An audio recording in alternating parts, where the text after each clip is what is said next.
Life has a way of teaching us lessons we never expected, especially as we move gracefully into our 70s and beyond. One of the hardest yet most liberating lessons many seniors eventually face is the realization that the things we spent decades collecting, buying, and preserving often matter far less to the next generation than they did to us. It's not a judgment on our taste or the life we lived. It's simply a fact of changing times, lifestyles, and priorities. Today, we're going to talk about something that might feel uncomfortable at first but will ultimately free your mind and spirit. The truth is this: no one cares about your stuff after 70. That may sound harsh, but it's the reality for most people, and understanding it now can save you and your loved ones a tremendous amount of stress, heartache, and even money down the road. In this video, we'll explore 5 harsh but incredibly important truths about decluttering for seniors. Truths that will help you let go of the unnecessary, cherish the truly meaningful, and create a simpler, happier life as you age. So grab a cup of tea, settle in, and let's have an honest conversation about why decluttering is not just about cleaning your home, it's about protecting your peace and preparing for the future. The first harsh truth is this: your kids, grandkids, and loved ones do not want most of the things you think are valuable. This can be a tough pill to swallow. Maybe you spent years collecting fine china, crystal glassware, antique furniture, or beautiful figurines. Perhaps you have boxes of old photographs, handmade quilts, or decades' worth of holiday decorations. To you, each item tells a story.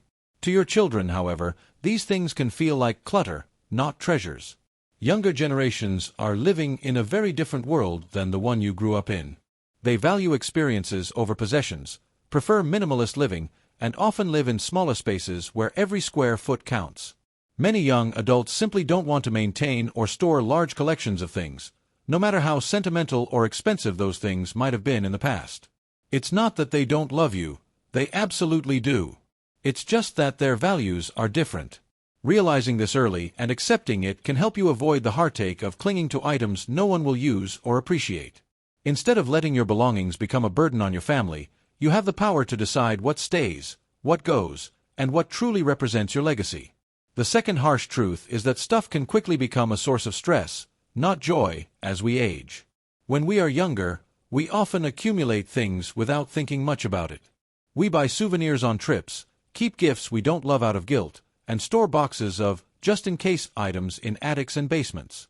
But as the years go by, all of that stuff begins to weigh on us, literally and emotionally. A house filled with belongings requires cleaning, organizing, and maintenance. Clutter creates tripping hazards, which is especially dangerous for seniors at risk of falls. And mentally, having too many possessions can make it harder to relax and enjoy the present moment.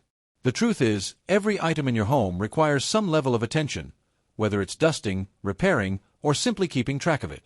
By decluttering, you are not just cleaning your space, you are clearing your mind. Imagine walking into a room where every item has a purpose and nothing is there simply because you didn't know what to do with it. That kind of environment creates peace, safety, and a sense of freedom that is priceless, especially as we focus on health and happiness in our later years. The third harsh truth is that memories do not live in objects. This is perhaps the most emotional part of decluttering, because it's easy to feel like letting go of an object means letting go of the memory attached to it. Maybe you have a dress you wore to a special event, a piece of jewelry given to you by a loved one, or a set of dishes that has been in the family for generations. These items can bring back wonderful moments, but it's important to remember that the memories themselves live in your heart and mind, not in the physical object. Letting go of an item does not erase the love, the laughter, or the experiences it represents.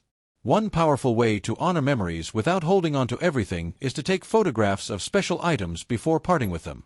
You can create a digital memory book or even a physical scrapbook that captures the story behind the object without taking up physical space in your home. This way, you keep the essence of the memory while freeing yourself from the burden of keeping every single possession. The fourth harsh truth is that the longer you wait to declutter, the harder it becomes. Life has a way of sneaking up on us.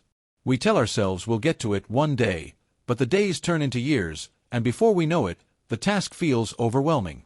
Physical limitations can make it harder to sort through boxes and furniture as we age. Emotional attachments can grow stronger over time, making it more difficult to let go. And if decluttering is postponed for too long, the responsibility often falls on family members after a loved one passes away. This can create unnecessary stress, conflict, and heartache for the people you care about most.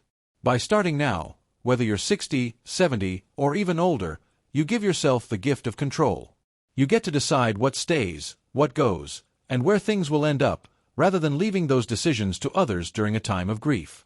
Even small steps, like tackling one closet at a time or setting aside 15 minutes each day to sort through a drawer, can make a huge difference over time. The fifth and final harsh truth is that decluttering is not just about getting rid of things, it's about redefining your priorities. When you intentionally choose what remains in your life, you create space for what truly matters. Maybe that means keeping a few cherished family heirlooms and passing down the stories behind them. Maybe it means creating a home environment that is easier to maintain so you can spend more time traveling, visiting friends, or enjoying hobbies. Decluttering is about creating a lifestyle that supports your well-being, not one that revolves around maintaining possessions. It's a chance to ask yourself meaningful questions. What brings me joy today? What do I need to feel comfortable, safe, and happy in my home? What legacy do I want to leave behind? These questions help you focus not on the past but on the future, a future filled with peace, purpose, and connection. So how can you begin this process without feeling overwhelmed? Start small. Pick a single category, like books, kitchen items, or clothing, and set a realistic goal for each session. Create 3 piles: keep, donate, and discard. If you struggle to let go of something, ask yourself when you last used it or if it truly serves a purpose in your life today. If the answer is no, it's time to release it. Remember, someone else might benefit from the things you no longer need. Donating items to charities, shelters, or community organizations can give your belongings a second life and help others in need. This mindset shift, from holding on to giving back, can make the process feel rewarding instead of sad. It's also important to involve your family in the conversation. Rather than assuming your children or grandchildren want certain items, ask them directly. You might be surprised by their answers. They may treasure a small keepsake you didn't think was significant or politely decline something you assumed they'd love. Having these discussions early prevents misunderstandings and ensures that meaningful items are passed down with intention. It also gives you a chance to share the stories behind special possessions, preserving family history in a way that no object alone ever could. Another powerful strategy is to embrace technology.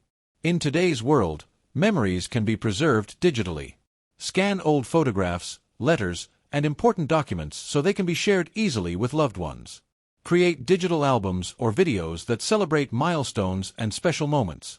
Not only does this reduce physical clutter, but it also makes it easier for future generations to access and enjoy your memories, no matter where they live.